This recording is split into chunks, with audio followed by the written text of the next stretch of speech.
On Kuv Daled, 104. More about Chalitza, and the Mishnah continues, Chalitza Balayla. The Mishnah has two issues. One is about doing this Chalitza has to be dafka in the day. So, Machlokis. And also, how about the left foot? Chalitza Balayla, Chalitza Sekshera Belaza Posa. And another subject, really it's a new subject altogether. And the small, Chalitza Psula, Belaza Machshir. So two subjects in the Mishnah, Machlokis if it's kosher was done at night, and Machlokis if it's kosher was done with the left foot. We had the Mishnah before that if it was the left shoe on the right foot, then it's kosher. But here, the left foot. So Machlokis if it's kapasal or not. Everyone holds the chatchila, everyone agrees the chora that it should be in the chatchila in the daytime. We'll see the Gemara right away, and also the right foot. Is that makab b'diavad? So Machlokis in each one. In the first case, Rav is the one who's machmir and says that it's possible at night. In the second case, he's the one who's machshir with the evidence in the left foot. Tanakama says that it's possible. So how do we pass them? You can do police by night or no? So the way it says, I didn't look into the, but here it says puzzle. Here it says where they have the superscript of olive, it says that police is only in the daytime. And also says it's only in the right foot, but even with the evidence, the left foot would be possible. According to the numbers over here, not enough to rely on it, but that's what it seems to say. So the Gemara wants to know, where does it come from? What's the issue of the day? No, it doesn't say anything about the day in the puzzle. So the Gemara takes it for granted that it's like regular dinim, regular judgments, and like dinim womanis, like monetary laws. Well, machmer is more in dinim nefoshos, in this question of life, capital punishment. But as far as dinim womanis, so the issue over there is that it's supposed to be in the daytime, and there's a machlokes, even the gemara, then even the verdict, if it has to be in the daytime, it could be if you started the court case, you start in the daytime, it could be that the verdict is allowed to be at night. That's a machlokes. I think one wants to know over here, why should chalitza have to be dafka in the daytime? The master of makshin and rivim l'negan, the master of makshin and rivim l'negan. Rivim is a riv. A riv means literally a fight. We mean to say if there's a monetary machlokes about money matters is called a riv. And the goyim is taras, and the goyim it says openly it has to be in the daytime. That you have to check the negam dafka in the daytime, and there's machlokes in the psukim. If you pasuk compares regular dinim womanis, regular monetary laws to negam, means if negam has to be in the daytime, and there's madam that says that's makshinan negam, that you compare one to the other, and that also the din also has to be the monetary trial. How would you call it? A court case? How would you call it? The judgment, the diyun has to be also in the daytime, and that's what Meir, and he holds. Doesn't say our names over here, and he holds that even the Gemara din, even the verdict also has to be in the daytime. And the Gemara is thinking that he would. That's why he should hold chalitza. It's considered that it's what are we saying? That maybe it's considered the Gemara din, and if the beginning does it have to be in the daytime? That the one who holds by din mominus that it has to be, the whole thing has to be in the daytime. He'll say also chalitza has to be in the daytime. And the other one says that no, lo makshin is even going to go on, that the Gemara din, the verdict, is allowed to be in the nighttime, as long as it started in the daytime. And according to him, the Gemara thinks that chalitza should be able to be at the nighttime also. The Gemara doesn't explain why should it be considered the beginning or the end. Yes? A get you have to give during the day. You can't give get at night. I don't recall.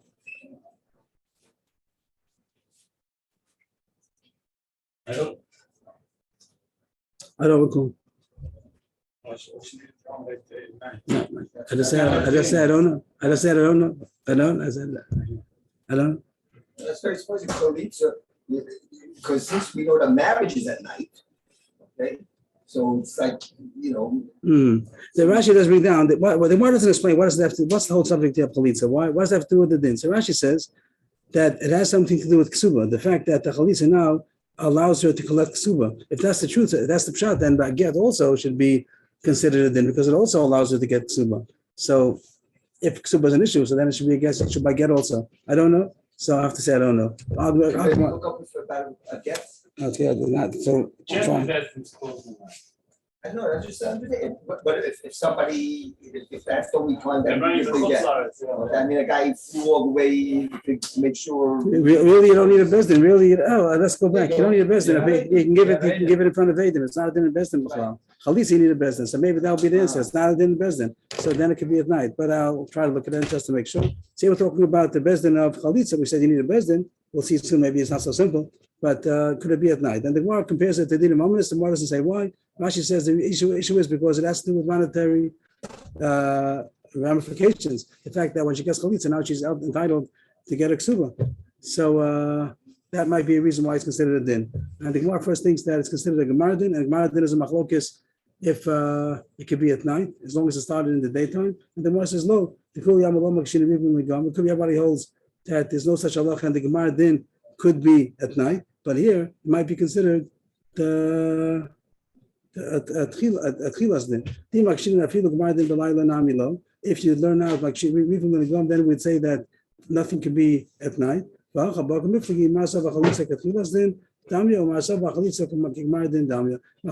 what do we consider a chalitza? Is it considered the beginning or is it considered the verdict? So the Gemara is that's the end of the Gemara. And it doesn't explain what does it have to do with dam mominus, what does it have to do with the beginning, the end. So Rashi told us it has to do because this allows her to collect the ksuba. Maybe it has to do with the mominus, but Rashi doesn't explain why should it be considered the beginning, the end. So somebody says Pshat that even after she gets the chalitza, she still has to collect the ksuba. So it's not yet finished, it's only the beginning. So that might be a reason why it has to be in the daytime. Or maybe the fact that she has to collect it still is not considered anymore. The verdict is over. She got chalitza, now she's entitled. Now it's a technicality that she has to collect it. Maybe this is considered the Gemara din, and the Gemara din would be allowed to be at night. So machlokes, just to explain the Mishnah, and that's the whole explanation already of those who hold that chalitza has to be dafka in the daytime. Rabbi Lezer says it's possible even if it's going to be at night. He holds that it's considered the tchilas din, and tchilas din for sure has to be in the daytime, if my din mominus. And the Rabbanan hold that as kosher, maybe because they hold that as considered the Gemara din can be at night. What is the word rivim? Rivim is a fight, like a riv. I understand, but in what? Din mominus. A monetary court case is called a riv. And over there, the question is, you learn out from, the Gemara doesn't mean all the psukim.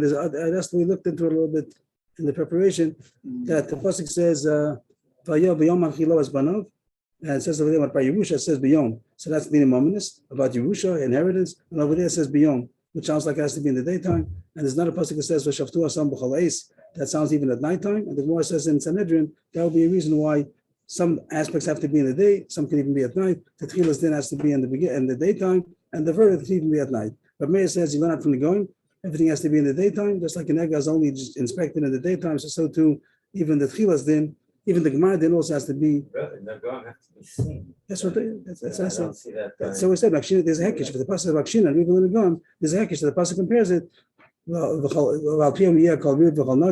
a pasuk that compares the both of them. So if, even though the reason doesn't apply, if it says that the neg has to be in the daytime, so maybe also the riv. That's what Meir says. You learn out from there that even the Gemara din has to be in the daytime. The Gemara here is discussing if the one who says the chalitza has to be in the daytime, is it only going to a Meir that says that the tchilas din, that the Gemara din also has to be at night? The Gemara says it could be that he also is considered a tchilas din. So that's all the mechanics of why someone should hold it has to be dafka in the daytime and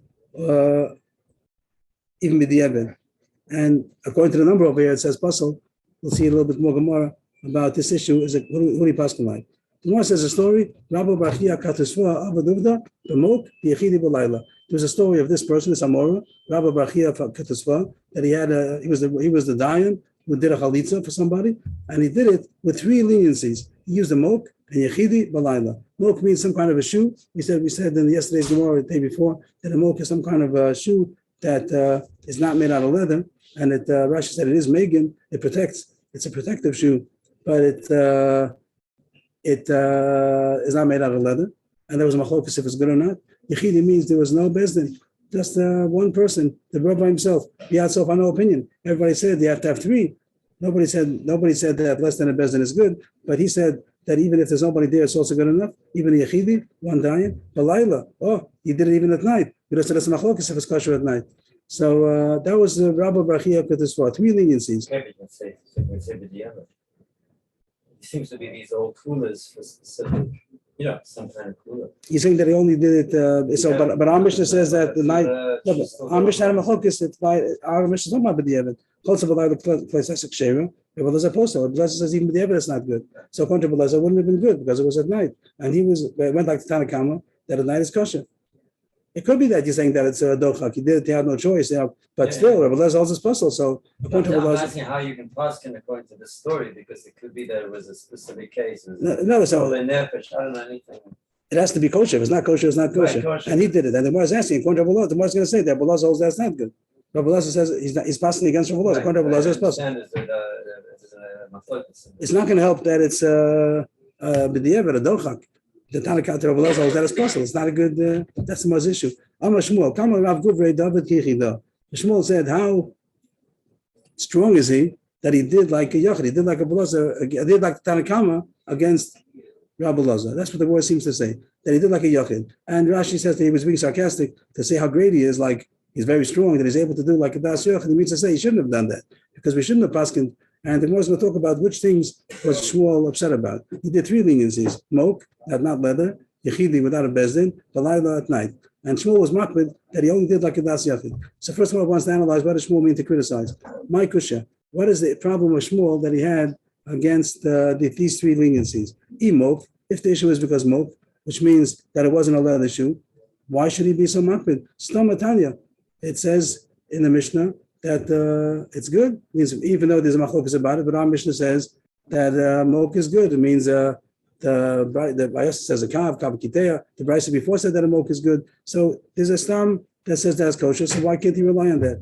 Elila, maybe the problem is because at night, which means that our Mishnah there's a machlokas about it. But also stam Tanya, that the stam Mishnah Bayas means that Tanakama first says that it's kosher. It's true, but this is one that says puzzle. But Tanakama, that means to be a stam. Sounds like that's the main opinion. Popular opinion is that it's kosher. Rabbi Elazar is the one who says that it's not kosher. So he's not doing like a yachid, he's doing like the Tanakama. Rabbi Elazar is the person who says that it's not good. Why was Shmuel makbid that he did it at night? Ela yachidi kakashale. The problem that was bothering him, that he did without a bezdin. The last. The other 2 wouldn't have bothered him. That he did it at night, or he did it with the non-leather shoe, that wouldn't have bothered him. But it bothered him. How did he do it without a bezdin? Heichi avid b'yachidi. How could he do that? How could he have done without a bezdin? Now, so far, we didn't even have an opinion like that. Our Mishnah said at the beginning, you have to have 3 dayanim at yotos, but it has to be at least 3. So the Gemara does bring a Mishnah, which we didn't learn yet. It's going to be the Mishnah on base that says there is an opinion that says that you don't need a bezdin. But his problem is that it's only a yachid. That was his problem. How did he do it without a bezdin? There's only one Tana that holds that it's kosher without a bezdin. This is going to be the Mishnah on base, which we didn't do yet. If you only use 2, means it says in the beginning, so it's supposed to have 3. How does it say in the beginning of the parak? So there is a Mishnah that's going to say that 2 is also kosher, but that's only going to be a das yachid. If she did chalitza in front of 2 people, 2 dayanim, or there were 3, but one of them wasn't good because it was a relative or someone was possible to be a dayan. Chalitza sapsula. That the Tanakh says that 2 is no good. You have to have 3. Rab Shimon and Rab Yochanan Hassan, they're the ones hold that it's kosher. Machshim, they hold that it's kosher even without a bezdin. This is all the Mishnah. There was a story that somebody did chalitza to a sister-in-law without anybody. Just means if you don't need a bezdin, then you don't need anybody. So there was a case where he gave chalitza to a sister-in-law without anybody in the jail. There was a jail, and the husband's wife died without children, and the brother-in-law gave her chalitza in the jail. And then they came to Rabbi Akiva the story. They got out of jail, and she went to Rabbi Akiva. I guess they couldn't do it again anymore. And Rabbi Akiva said it's kosher. So it's only Rabbi Akiva. Rabbi Akiva is the one who says that it's kosher. How could you rely on Rabbi Akiva? We don't pass him like that. So that was the pshat in Shmuel. Again, there was a story that Rabbi Bachia Katasva, he did 3 leniencies, mok, yechidi, laila. The more comes out that Shmuel was makbid on the fact that he did it abi yechidi.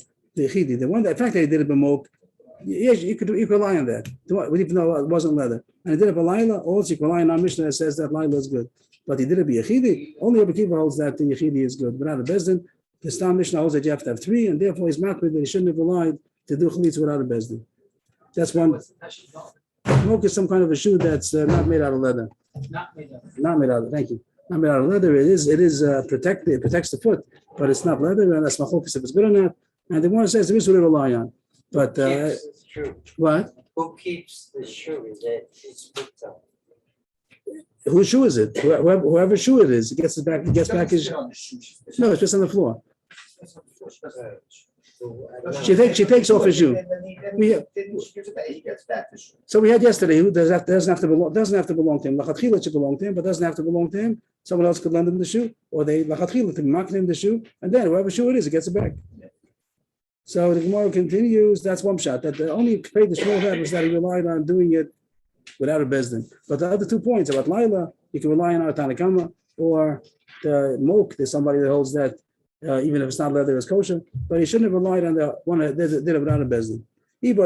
Or I could explain that all the other ones also, there's only a das yachid. The other 2 things also, Laila and Mok, also it's only a das yachid. All the ones who are machshir is only a das yachid. They shouldn't rely on any of them. The Tanya, Amri Rabbi Shmuel Rabbi Yossi, Ani Risi Rabbi Shmuel ben Elisha, Shechol Latz ben Mok b'Yechida b'Laila. Rabbi Shmuel ben Yossi said, I saw Rabbi Shmuel ben Elisha that he's the one who did these 3 leniencies. So it sounds like only the das yachid would do it, and we shouldn't rely on anything. Even without leather, we shouldn't rely on it, and also at night we shouldn't rely like Rabbi Lezer.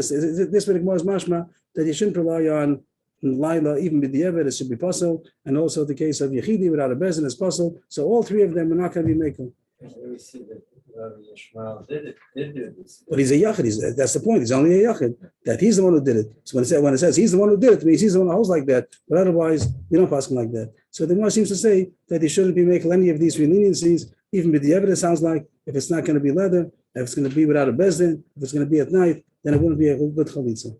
The Mishnah continues, talks about a left foot. It says with small chalitzas psula and a beleza machshir. Machlokes if the left foot is good with the evid. Again, everybody might hold that lachatchila you do. The question is if with the evid. So the Gemara goes into the drasha. Why should the left foot be puzzled? My time at Rabbanan. Where do they get it from? It has to be the right foot. Again, we said that the other day that the left shoe on the right foot is kosher with the evid, but lachatchila should be the right shoe of the right foot. But here it says that if you have the left foot, the machlokas if it's ma'akiv or not. So Rabbanan say that it's ma'akiv, and Rabbi Lezer says kosher. My time at Rabbanan, Amma Ula, Yafin regel mi mitzorah. It's a gzera shava to the mitzorah. But the mitzorah says in the Torah process, it says that they put the oil, whatever the process of they put it on the blood on tenuch ozen hayimanis, valboin yado hayimanis, valboin raglo hayimanis. So it says over there on his right big toe, the toe of the right foot. Bohen raglo hayimanis. So over there it says the word raglo and explains that has to be the right foot. So whenever it says regel, it means the right foot. That's Xer Shava, to learn at regel. Ma'alal and the Yamin, Afkan the Yamin. Just like over there, the regel that it says explains that it's the right foot. So too, the regel that it says by Chalitza has to be the right foot.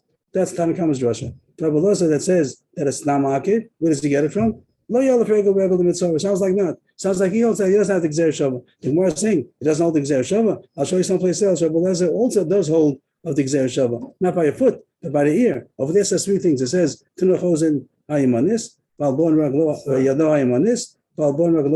says 3 things: the earlobe, the right earlobe, and the right thumb. And here we're going to show by ear, he does learn out from Mitzorah that has to be the right ear. Let's see. By Evid Ivri, when he wants to stay longer than the 7 years that he's supposed to, 6 years. 6 years. So it says that he has to have bore into his ear, a hole bored into his ear. That's Ritzia. It says, it says no so which ear? The right ear, the left ear? So Rabbi Lezer says it's supposed to be the right ear. And how does he know it's the right ear? Because he learns from Mitzorah. And then Rakan knows it, but then Malala knows it, Malala Nimin, Afkan Yamin. Mamish, that's where he learns it out from. The same way that it says, Tunuch Ozen Hayimanis. So you learn out. Whenever it says Ozen, it means the right ear. It's the same thing. For the same money, he should have learned out that also regular also means regular Hayimanis.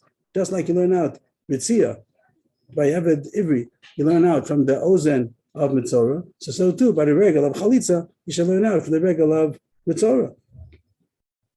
You're right, it's a good kasha, no way to answer the kasha, and you have to switch around the opinions. That you have to be consistent. If you hold by the Ozen, it has to be the right ear, so then by the Chalitza also has to be the right foot. And even though the names here are different, here it says by us that according to Rabbi Lezer it's kosher. And Rabbi Lezer himself says by the Ozen it has to be the right ear. So you can't do it like that. You have to switch it around. The opinions have to be consistent. Either Rabbi Lezer is the one who says that always it's not good, it has to be the right one, or Rabbi Lezer is the one who says always it doesn't have to be the right one. You have to be consistent. I could explain that it doesn't have to be consistent. That for some reason we loan out ear from ear, and we don't loan out foot from foot. Ozen mufni, regular mufni.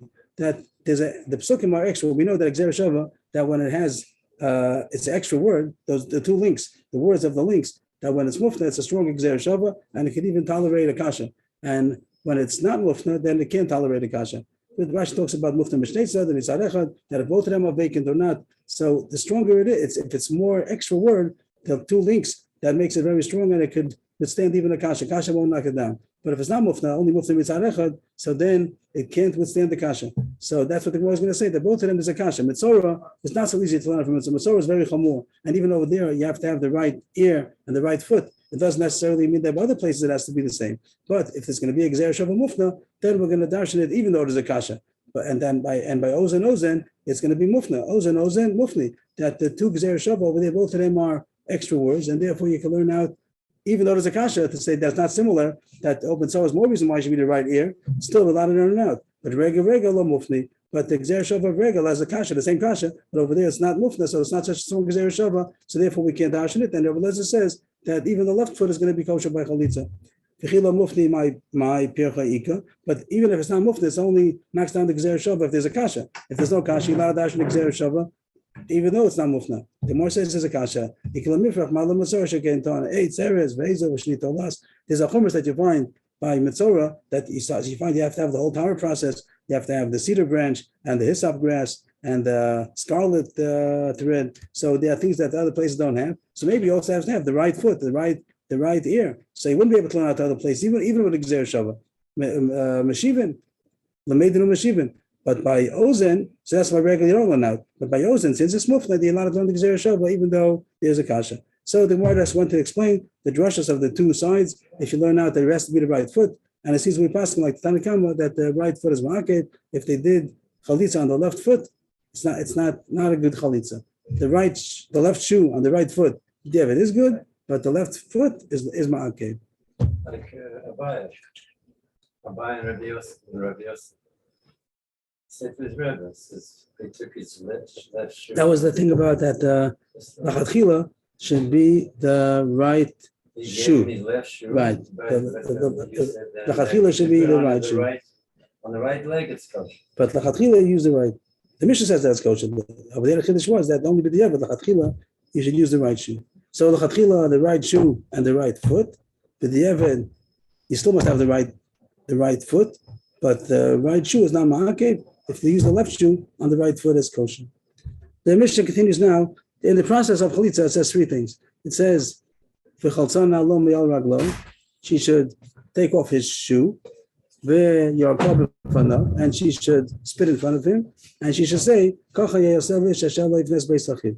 the three things that it says by chalitza. She takes off his shoe, she spits in front of him, and she says, so should be done to the man who doesn't build the house of his brother. Those are the three things, the three parts of chalitza. It includes three things. One is taking off a shoe, one is spitting, and one is to announce, to make a declaration. So the Mishnah talks about which ones are ma'akev.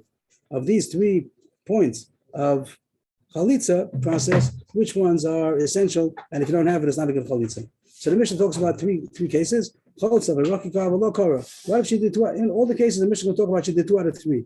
What if she did chalitza? She took off the shoe and she spat, but she didn't say the declaration of kocha yeyaseh, chalitza ksheru. So the announcement, the declaration is not maki. How about that away?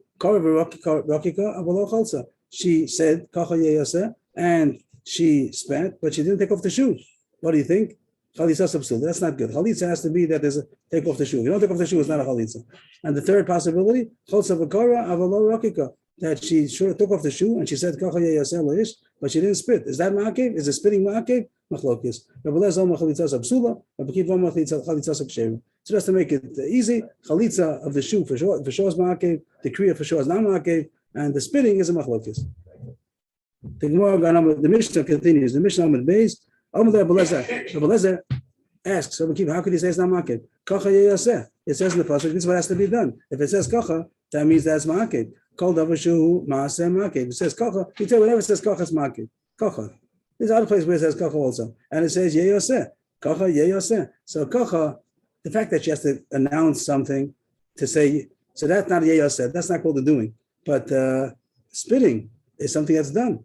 So just like the chalitza's market, because it says kol yeyoseh, so too the spitting also should be market.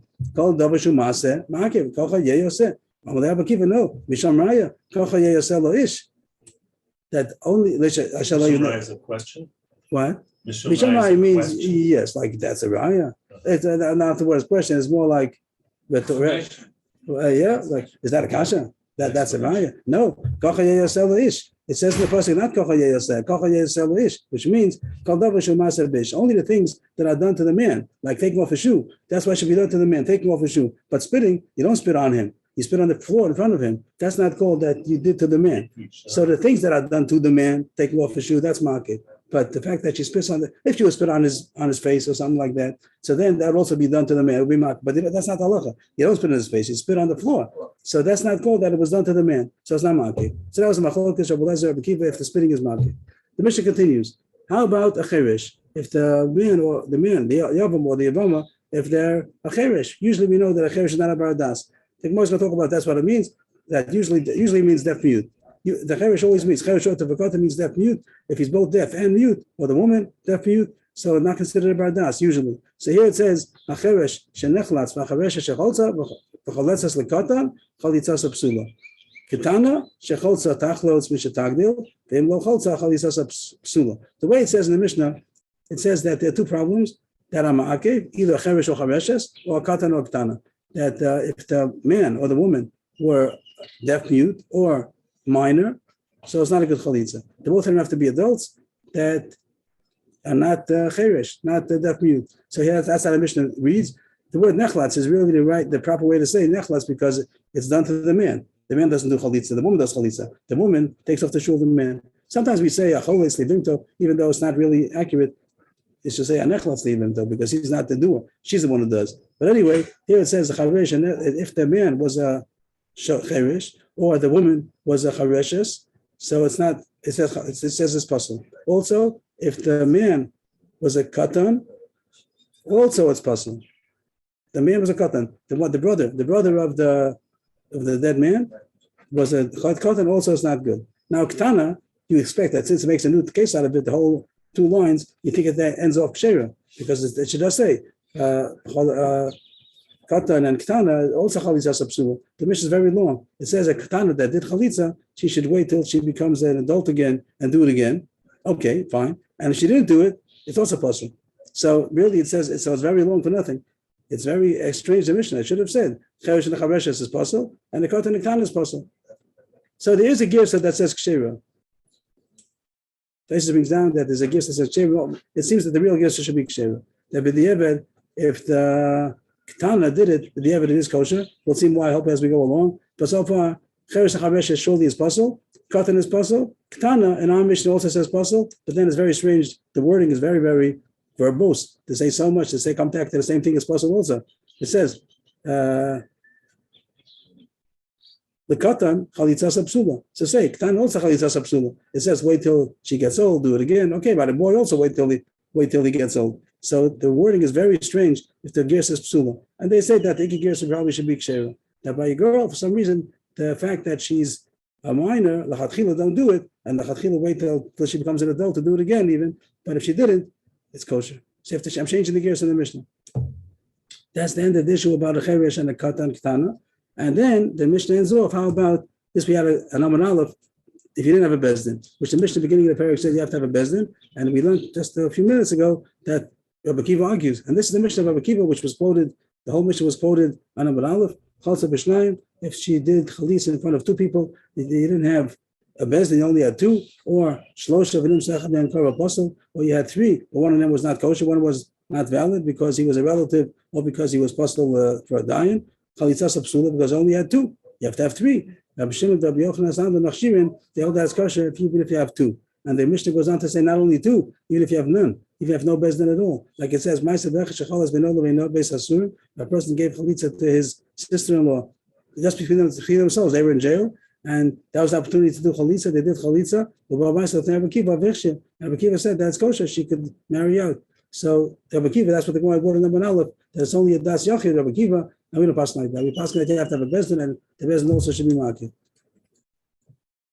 The Gemara continues. So the Mishnah spoke about, So yes. all three, at this point, the What does all three mean? original three coolers at the Das Yochi. So we said in number 1 aleph that it could be that all of them are market. It's all das yachid. We don't pass like them. You only have to have 3. You only have to have a leather shoe. And we hold that you have to have in the daytime, not in the nighttime. Here's Rabbi Kiva where he says that you don't need a bezin, but we pass that says das yachid only Rabbi Kiva. We don't pass like There's 3 Das Yochi. because you're saying that it's also Reb Shimon and Rabbi Yochanan Zanda. Yeah, I don't know. I mean, once you have a string of them, it's not But, such Das yeah. Yochi anymore. Yeah, I don't know. The more continues. The more wants to know how about if not deaf mute? What if it's only mute alone? A person, what we call dumb, that they just cannot speak. Now we know in the Kol Torah Kula that that's considered a bardas. That usually a person who could either hear or speak is considered a bardas. Only if he's deaf and mute, then it's considered a shota. So that's going to be a little bit about our sugya. Here, what about if they just cannot talk? Is that a problem? Amar Rava, Hashtadam Triya Lo Makva, Lefikach Elaine v'lemes shecholzu chalitzasem ksherim. In the beginning of the mission, we spoke about the declaration. Everybody said the declaration is not maked. When she says kocha yeyasel sheshelo ifnes beisachid, and also he's supposed to say something also. He says lo chafatzli lekachto, and then there's a whole procedure. What he says, what she says. The Mishnah says that the kriya is not maked. That the words are not essential. Even if he's supposed to do it, he's supposed to do it. If he didn't do it, it's still a good chalitza. The taking off the shoe is maked, and the spitting is a machlokes, but the declaration is surely not maked. So he says if the declaration is not maked, so then if the woman or the man are dumb, they cannot speak, mute, so then it's kosher. If they did chalitza, but they can't say the words, it's still kosher. No, because it's not maked. Because the whole problem is that they didn't say the words. They know how to take off a shoe. They know how to spit. They just don't know how to say. So they're saying it's not maked. But the Gemara is a problem with the Mishnah of Cherish. The Mishnah says Cherish is not good. Why is Cherish not good? Cherish Chareshes. What's the problem with the Cherish Chareshes? Oh, so Chaim Dov said because not a bardas. The Gemara doesn't know that. That's good. Chaim Dov is saying the reason why Cherish is worse is because not a bardas. And the Elaine, just because he's dumb, is a bardas. Just he can't talk. So he can't talk. So the Kriya is not market. So that's what the Gemara is going to talk about. Tanan, it says in our Mishnah, Cherish Shnechlat Charesh Shechalsa V'Cholas V'Nakatan. It's not our subject. Chalitzas Apsula. It says in the Mishnah that if the man or the woman were a cherish, a deaf mute, so it's possible. My timer, then why doesn't know? Why not? What's the problem? Isn't it because they can't say? And there's a problem of not being able to say the parsha, the kriya, to be able to say kacha yeyaseh or lochafatzli lekachta, that there are words they have to say. So even though it's true, you said before that the kriya is not ma'akev, you see there's a problem. And if so, then the elaim also shouldn't be kosher. Elaim ilemes. The Gemara says no. Chaim David's right. Low. You should allow b'nei deya. And the problem of a cherish is because they're not b'nei deya. They don't have set. They're like a shota. They don't have das. That's why it's not good. But just in case they can't say the words, that's not a problem. But the Gemara says, Iyachi elaim v'lemes nami. Here the Gemara doesn't know yet what Chaim David said. That if the problem is because they're not das, the Gemara thinks that a mute is also not a bar das. We know not like that. We know that only a deaf mute is not a bar das. The Gemara thinks that you think that just because he can't hear and speak. So if he can't speak also, he's not a bardas. Amarava, Ilay, Vilanas B'nei Denen. Here's what the Gemara says, that they are considered B'nei Deya. They have a pain in their mouth. It means they have a technicality that means the reason why they're not speaking. The Gemara first thought, the reason why they're not speaking is because they don't have das to speak. They don't know what to say. And the Gemara says, no, they have what to say, but it's just their mouth. They have a technicality that they can have a sore throat, that they can't talk. It's not because they don't have what to say. So they're mute. They have something wrong with their vocal cords, but not that they have no das. The one who's deaf mute, you could say, oh, but they're also that he has technicalities. But the Gemara says no, that a deaf mute is considered not a bardas. They do talk about nowadays that it's possible to communicate to a deaf mute, and they also can learn have seichel. Some of the poskim say that nowadays a deaf mute it could be a bardas nowadays as long as you could teach them. The point is that they have no communication. Why are you saying a sore throat? Couldn't it be a permanent problem? Yeah, I meant to say a joke. It didn't come out good. The point, a technicality that they can't talk. It can forever they can't. Yeah. Sore throat is not a problem. Yeah, we'd have to know when to laugh. Okay, but anyway, the Gemara says only technicality they can't talk and it's considered a bardas. Like covered pain, Russia covered pain. That means they can't talk. They can't make a sound. It's okay. They can't talk. They're mute. But the problem with mute is not because they have no das, it's because the microphone is not working, not because there's no brain. By deaf mute, we say that they don't have das because they weren't able to learn das because they never were able to communicate. But now, a dumb person alone is, you don't see that he listens, he hears, he's a lot of chachma, he can't speak. You started with Helen Keller, of course. Right, Blind and everything. right. So that- And that's what the No, poskim but thought. they thought of her as a elite das. But afterwards, she was able to prove that she had das, right? Sure. Yes. And that's where the poskim started talking about that now. If they're able to teach deaf mute, so nowadays the halacha might change, and that's what they're talking. That's what the poskim started talking about it. By that invention. Right. That we got a way to get das into the deaf mute. The deaf mute, there wasn't no communication, but now we open up lines of communication. So then the deaf mute became a das. Okay, here was talking about mute alone, dumb alone. So is that a problem? So Gemara says no. It's not. It's considered a bardas. So even though at a cherish is not good, a cherish is cannot do chalitza, but ilim ilames they could do chalitza. Va'amri devei Rabbi Yanai the pishainu ba'amar v'amra. Rabbi Yanai said no. The reason why the cherish is not good is because they can't speak. It means even if there would be a bardas, the technical problem of not speaking is a problem. So the more takes us to be the truth that if they cannot speak over here, it's not a good chalitza. What is Va'amra?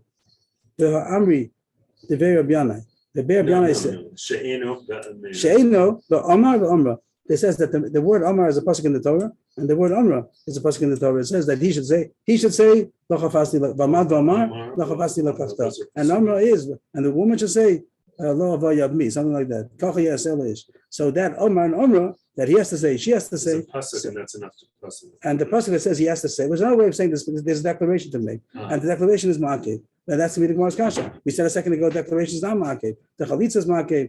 The spitting is a machlokes, but the declaration is not ma'akev. And he was saying that the technicality that they can't talk is enough to pass the chalitza. It doesn't make sense. We're in a problem now. He's saying now that if you cannot speak and the elam is not good.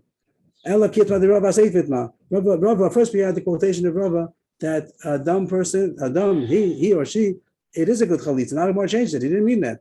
He meant to say that it's not good. The Rav is going on the Sefer. It says, the Mishnah says that if the man or the woman were deaf mute, so the chalitza is no good. And that Rav said that not only deaf mute, even dumb alone, even mute alone. Now that he's saying that you have to read, you have to say the parsha, not because not bardas, not the way Chaim David said. Not the Gemara is learned. It's a nice try. But the Gemara is saying a chiddush that it's not because they're not a bardas. Even if they are bardas, even if like a Elam is a bardas, the problem is that Kriya is makva, and the kash is going to be we said the Mishnah Kriya is not makva. That doesn't make sense yet. The fika chilim bilem shecholsu chalitzasam psula. That if the so it comes out that opposite. We thought that Elam is mute. It would be a good chalitza because they're bardas. Not more change it. No, if you can't say the parsha, so then it is makva. And the kash is the Mishnah. We learned that the Kriya is not makva, and now you're saying that Kriya is makva. Last Nisan means this kasha that we're asking. Rav Zera, the Rav Zera called Roy Labila and Bila Makeves. Bo. The answer to the Gemara is that it's not ma'akev if you don't say the parsha. That's if you could say the parsha. You have to be able to say the parsha, and if you didn't, okay, it's not ma'akev. But if you can't, so then it is ma'akev. What do these words Bila mean? Bila is a different subject altogether. What? I didn't get that. If you can't, then it's ma'akev. If you could, but you didn't. Oh, if you could, but you didn't. But you could. But you could. But you didn't. Then it doesn't matter. That's not makir. But if you can't, then it's So I don't makir. understand. Why wouldn't it just be putter? What does putter mean? We're talking about chalitza kosher or not, right? We're talking about the two choices of kosher or puzzle. If there's a brother, and he's the only brother, and he can't speak, then maybe he's not just like if there were no brother. Could you do chalitza? The question is there somebody to do chalitza? Could you do chalitza? Yibam you could do.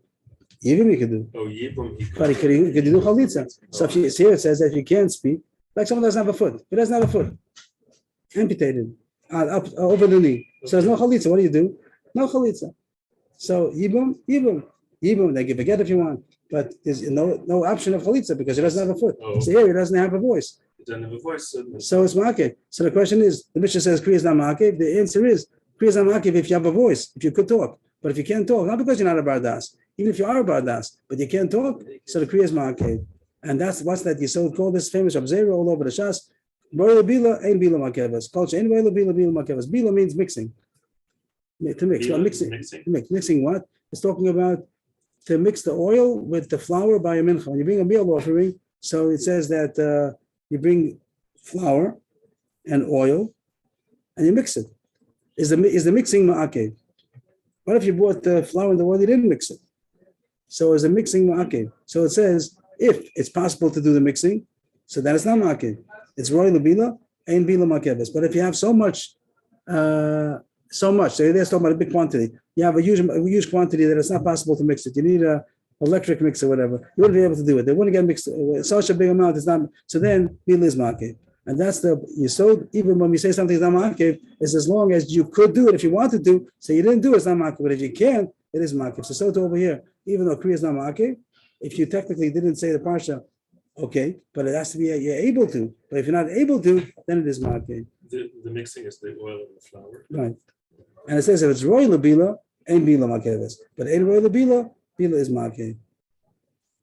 Just to point out that that's like a nice idea. Some people think, and some of the first even say like that the Rabbi Zeh is coming to say a leniency, that as long as you can do it, it's not ma'akev.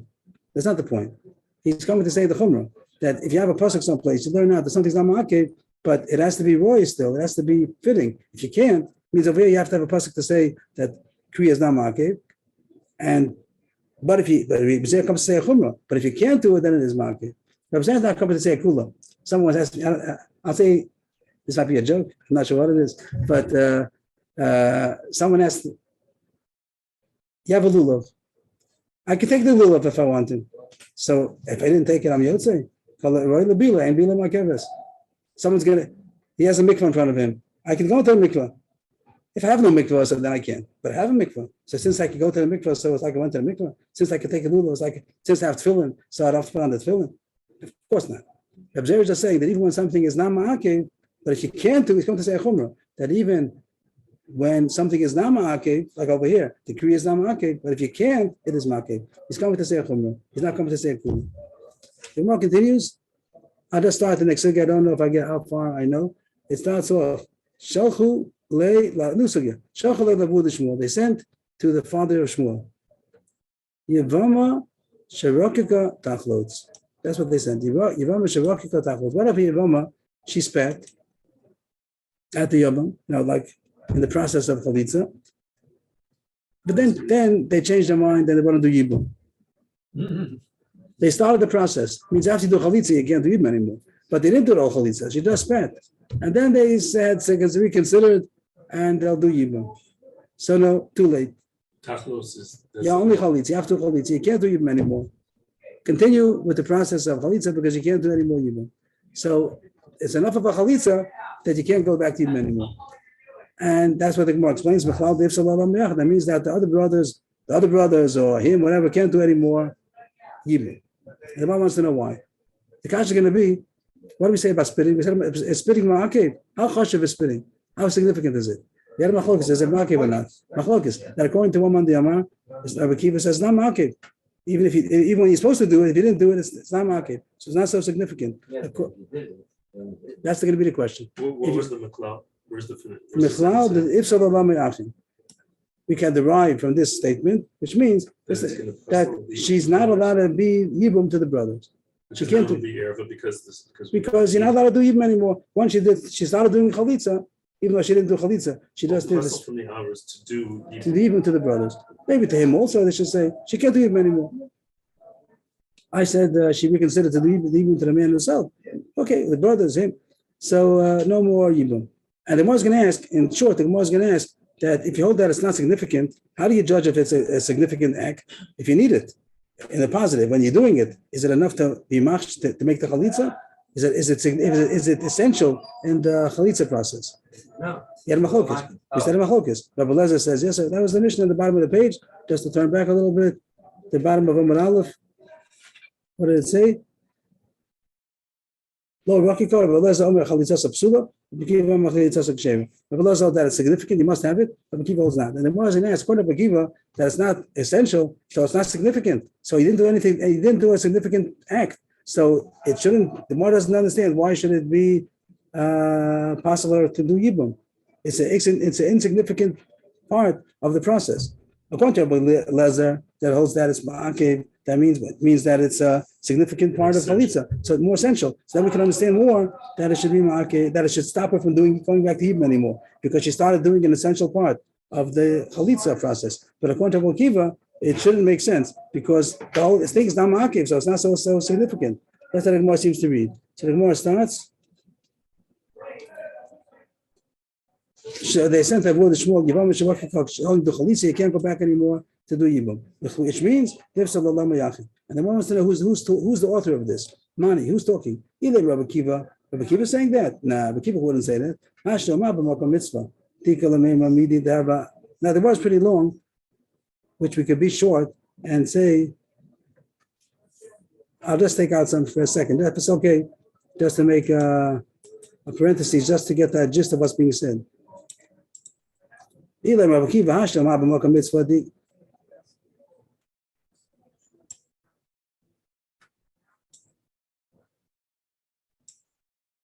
to get the reading. I'm going to skip the parentheses for a second. That's the reading more kasha. If Rabbi Kiva holds that when you're supposed to do it, if you didn't do it, it's not essential. So is it possible to say that it's enough to pass all the brothers you can't do Yibum anymore? That's the gist of it. That's what the Gemara seems to be saying. Ella, Rabbi Lezer. It must be going according to Rabbi Lezer that says that it is essential in the process, but a mitzvah. So therefore, it's possible to say that if you did it, it's enough to pass all the brothers. That's more or less. But what does the parentheses say? The parentheses brings down a left field subject. By Emurim, by a korban, you bring a korban. There's very interesting the comparison of Gemara chalitza to a korban. Over there, it talks about like a korban. There's the Emurim, which goes on the mizbeach, and then the meat is eaten by the people, by the kohen. Is the sacrificing, the offering of the Emurim on the mizbeach, is that essential to allow the meat to be eaten by the kohen? So it says, if the Emurim, they're not around. They got lost. They got tummy. They're not here. The parts supposed to go on the mizbeach are not here. The korban by itself is kosher. Once you did the zrikas adam, the korban is kosher. But if you have the parts, they go on the mizbeach. It's supposed to go on the mizbeach. And as long as the emurim are still around, you're not supposed to eat the meat until the emurim are on the mizbeach. First the emurim go on the mizbeach, then they go on the meat. But what if they're not here? What if the emurim are not here? They got lost. They got tummy. They got destroyed, burned. So then you're allowed to eat it. That's the Gemara's mashal. By mitzvah, you can say, but still, Rabbi Kiva said, lo makva. Rabbi Kiva said that even though it's around, even though it's here, you have the ability. You have no case by spitting that it's not possible to do it. I was not talking about that case, but to say that Rabbi Kiva, he holds over here that it's not ma'akiv, even though it's right, it's possible to do it. You could do it. It's like emurim that are here, and emurim that are here. We say that it's ma'akev, eating the meat. You're not allowed to eat the meat if the emurim are here. First put the emurim on the mizbeach, and then you could eat the meat. And even as in a parallel case by the chalitza, the fact that the possibility is here to do a kika, he says if you did it, it's not ma'akev. So if it's not, in short, if a kiva says that it's not ma'akev, mayachin, ifsala, are you going to say that if she did a kika, it's enough to pass the brothers? There must be a contract of Laza that says that it is ma'akev. Put a period over here. And Rabbi Lazar, that since Rabbi Lazar says that it is ma'akev in the process of chalitza, you do have to spit. So that's enough of a significant act that if she spat, she's not allowed to do yibum anymore. She can't go back and say we didn't do anything yet and let's do yibum because she did a significant act. That's what first point to the Gemara. The next point to the Gemara is another aspect. You have to also talk about who this halacha could be going according to. The next point is shnei devorim hamatirin ninu ushnei devorim hamatirin ein malun zeh below zeh. If you have something that has two ingredients, you have two factors in order to permit something, and you only did one of the two. Was anything done? Means sometimes you might say if you have to have two factors, two ingredients, till you get both of them, nothing happened. Or you could say that he did half a job. So half a job, something was accomplished, but it wasn't completed yet. So the more is going to bring a comparison and try to compare this case. Here you have to have two things. You have to have a kontabuloza. You have to have chalitza and rekika. Both of them are ma'akev. And if you did only one of them, did you start doing anything? So the more is going to bring in a similar parallel case when there's something that has to have two factors. I only did one. is that considered anything started? Because right now we're holding the Rebbe is the one that says that once she spat, you can't go back. Right. According to Bakiva, there's nothing to talk about because it's not makiv. It's not a significant thing at all. But according to Belazar, it's significant. But even if it's significant, but there are two significant things. There's chalitza and rukika. If you have two significant things and you only did one out of the two, maybe it's nothing. I think more is going to bring a parallel case. Kedushin and Erusin is the same thing. You mean Kedushin and Esuin, maybe? Kedushin and Esuin. So Kedushin accomplishes what it accomplishes. No, she's already a fully married woman. But Esuin is for other things also. Until they live together, that's as far as Yerusha. But the Kedushin is a full thing.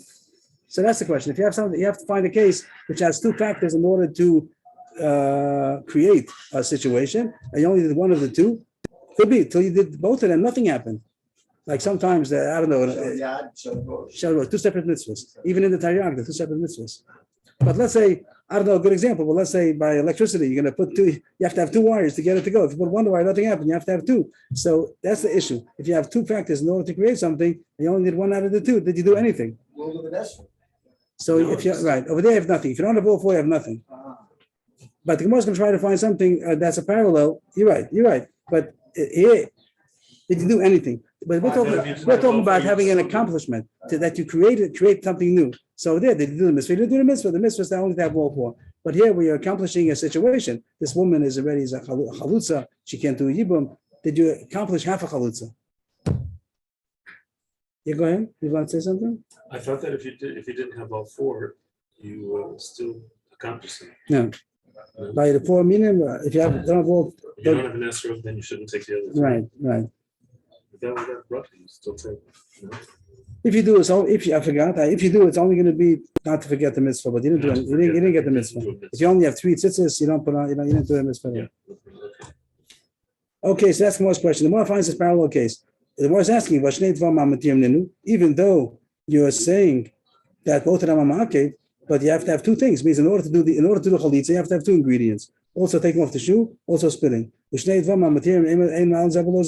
have two things that create a situation that I make a heter, you have to have both of them. And one of them doesn't work independently without the other one. What do you see? The more means a comparable case from Kivsiyat says. Kivsiyat says means the Korban Shlomim, Zivche Shlomim Tzibur. That's put on Shavuos. The Shavuos, we said on Shavuos that it has a very unique carbonus. It's a Shlomim Tzibur. There's no such thing as a Shlomim Tzibur. A Shlomim is always a Shlomim Yachid. Only one Shlomim Tzibur. The Shlomim of Shavuos. So over there it says you have Shtei Lechem and you have the Kivsiyat Seres. Kivsiyat Seres ain't Makashan Lechem and B'Shchita. That when do the Shtei Lechem become holy? When did it become consecrated? When you slaughter the Kivsiyat Seres. You have the korban and you have the breads. The breads become holy.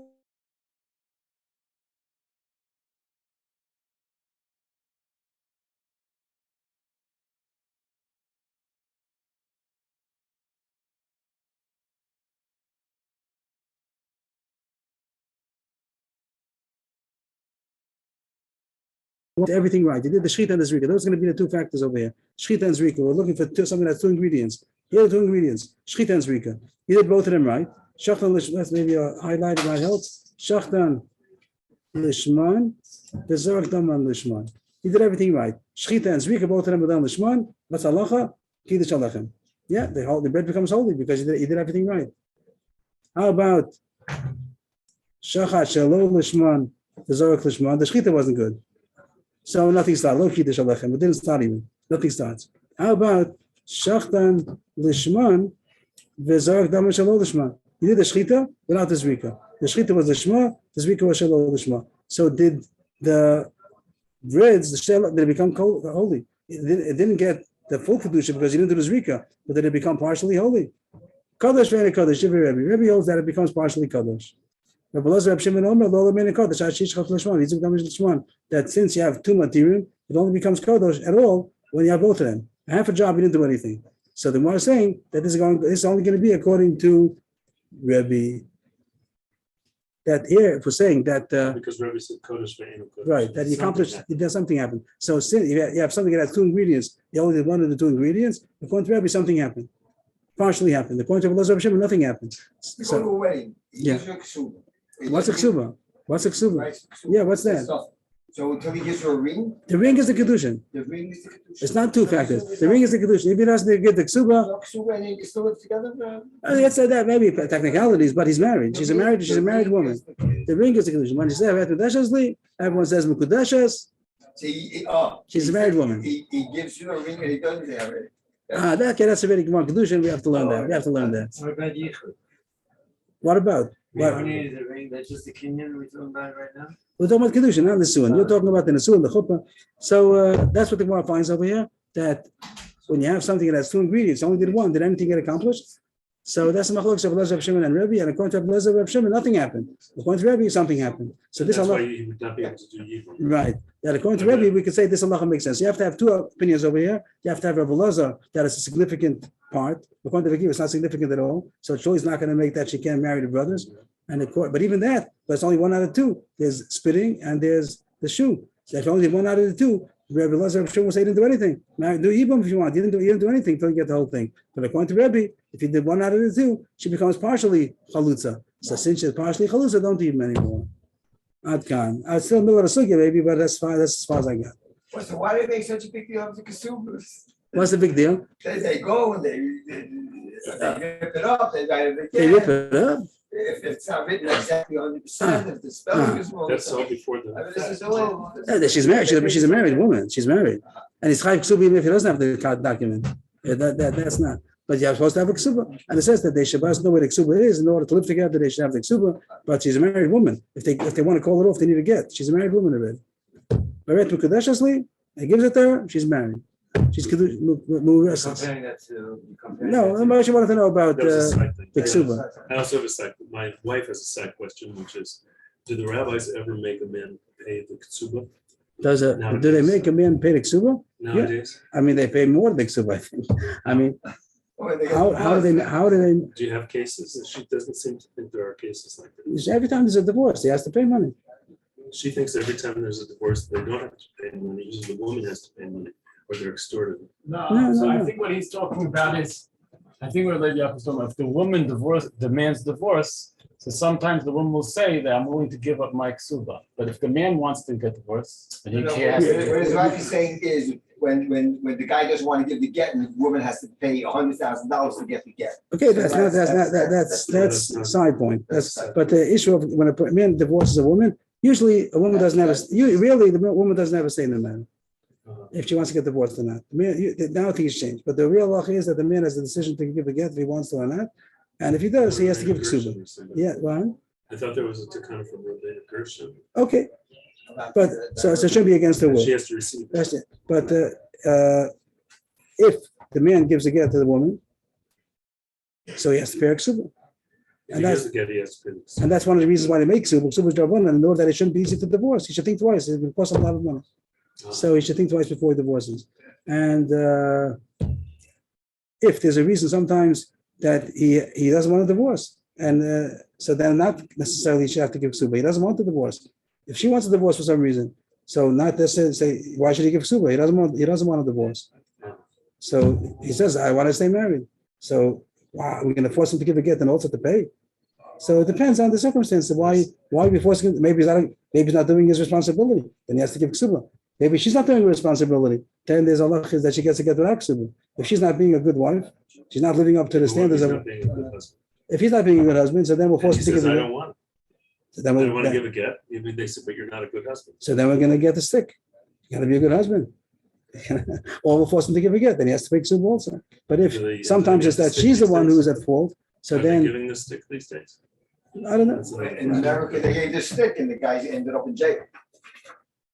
So it's a big problem.